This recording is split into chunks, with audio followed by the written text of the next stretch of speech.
Good afternoon, one and all. It's been a while since we've done a YouTube video here, but I'm doing this for a specific purpose.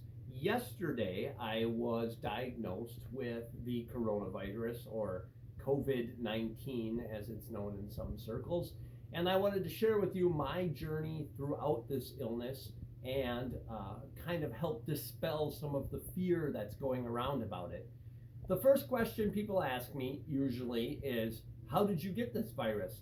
I do suppose if I knew that, I probably wouldn't have done whatever it was that got me, but I did not come in contact with anyone that I know of that had it, haven't traveled outside the country, so apparently somewhere along the line I must have touched something that somebody else touched. But I started with the next question usually is, well, what symptoms? How did you know you're sick?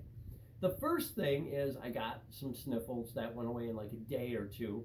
Then I woke up and felt like I'd just been run over by a truck. I was tired, body aches, felt like the force of gravity was about twice what it normally is. And then on Monday, I went out to take the garbage, which is usually 20 feet from our house.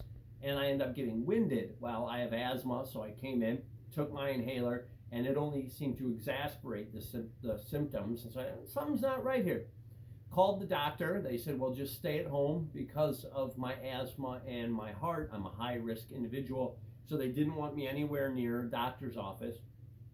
Tuesday, I wasn't feeling any better. So I called the doctor again and I said, hey, I still have shortness of breath, developing a little bit of cough.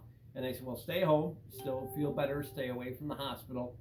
So then on Wednesday, I still didn't feel better. They said, go into urgent care.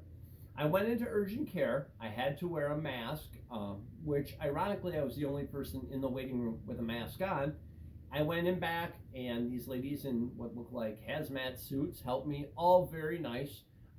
They asked me a million questions, took a swab to test me for the regular flu, which came back 86% negative.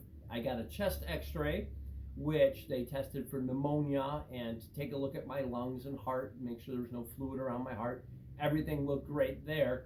So then I was tested for the coronavirus. This test consisted of sticking a little Q-tip, for lack of a better nature, down the back of my throat, and then I had to tilt my head all the way back, and they put it all the way in back of my nose. Felt like it was almost coming out the opposite side of my head.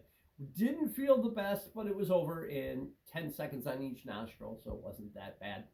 And yesterday, the doctor called me to inform me I did indeed test positive for coronavirus. As you can tell, my breathing is a lot better today. It continues to get better day after day. I wanted to let you guys know that. I know that a lot of people are filled with a lot of fear when it comes to this. It is good to follow all the precautions, be cautious, follow the CDC guidelines, the guidelines of the World Health Organization. Be careful, practice social distancing, but don't do so with a great deal of fear. Also, when you are stuck at home, I am lucky enough to be stuck at home with my lady, who is the most beautiful person in the world. So if you do get stuck home, I hope you're as fortunate as I am to have such great company. Also, you can read books such as this great book right here, A Happy Life for Busy People, my book. Get it on Amazon. Or enjoy a nice cup of coffee like I'm doing. There's plenty of ways you can put this to good use. Get to know your partner. Margie and I have a little box of questions we ordered that help things. We're going to watch movies together, albeit 6 feet apart.